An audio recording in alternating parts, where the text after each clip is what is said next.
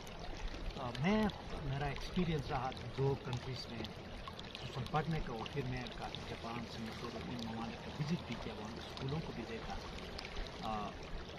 ہمیں ہمیشہ اپنے آپ کو کمتر نہیں سمجھا۔ میں وہاں ایم فل کی کلاسز بھی لیتا ہوں، تو میں شروع میں مجھے یہ ڈر لگتا تھا کہ میں ان بچوں کو کیسے انٹریکٹ کروں، ان کو پڑھا سکوں یا نہ پڑھا سکوں۔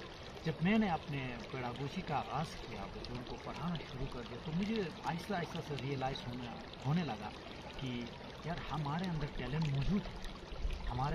موجود ہے، لیکن کانفیڈنس کی کمی ہے، اس کی وجہ سے ہم وہ پرفارم نہیں کر سکتے جو دوسرے لوگ کر سکتے ہیں۔ تو لہٰذا میں اپنے اسٹوڈنٹ کو یہ پیغام دینا چاہتا ہوں کہ آپ اپنے کانفیڈنس کو دیکھتے رہیں، اور کبھی بھی آپ یہ نہ سوچیں کہ آپ کسی سے کمتر ہیں، یا آپ کے اندر نالج نہیں ہے، یا آپ کے اندر ایکسپوجر نہیں ہے۔ ہمارے بچوں کے اندر بہت ٹیلنٹ موجود ہے، اگر ان کو اپرچونٹی مل جائے تو وہ ایک بہترین تبدیلی اس سوسائٹی میں لا سکتے ہیں۔ تو اس جو انٹرنیشنل میرا ایکسپوجر ہے، یہ میرا ایک کنکلوژن ہے، میرا ایک لیسن لرن ہے کہ ہمارے بچے کسی سے کم ہیں، ہمیں اپرچونٹی ملے ہم ایکسیپٹ کر سکتے ہیں۔ بہت زبردست، تھینک یو سو مچ سر، آپ نے ٹائم دیا۔ تو تھینک یو ویری مچ فدا صاحب کا، آپ کا ٹائم کو ونس اگین، اور آپ کے چینل کو ہم گڈ وش کر سکتے ہیں، اور آپ کا چینل ہمیشہ پراسپرس رہے، اور آپ خطے کی آواز بنے، اور ملکی اور علاقائی مسائل اجاگر کرتے رہیں۔ جی ناظرین، یہ تھے ڈاکٹر عبدالولی صاحب، بہت اچھے خیالات کا اظہار کیا، ہمارے حکام کا حصہ بنے۔ ہماری کوشش ہے کہ ہم اس خطے کے اندر بسنے والے ہر طبقے کی آواز کو آپ تک پہنچائیں، اور بہت سارے لوگ ہیں جو اس پروگرام کا حصہ بننا چاہتے ہیں، اور یقیناً مستقبل میں بھی اسی طرح کے پروگرام آپ کی خدمت میں پیش کریں گے۔ فی الحال شاہ کو اجازت دیجیے، بہت شکریہ۔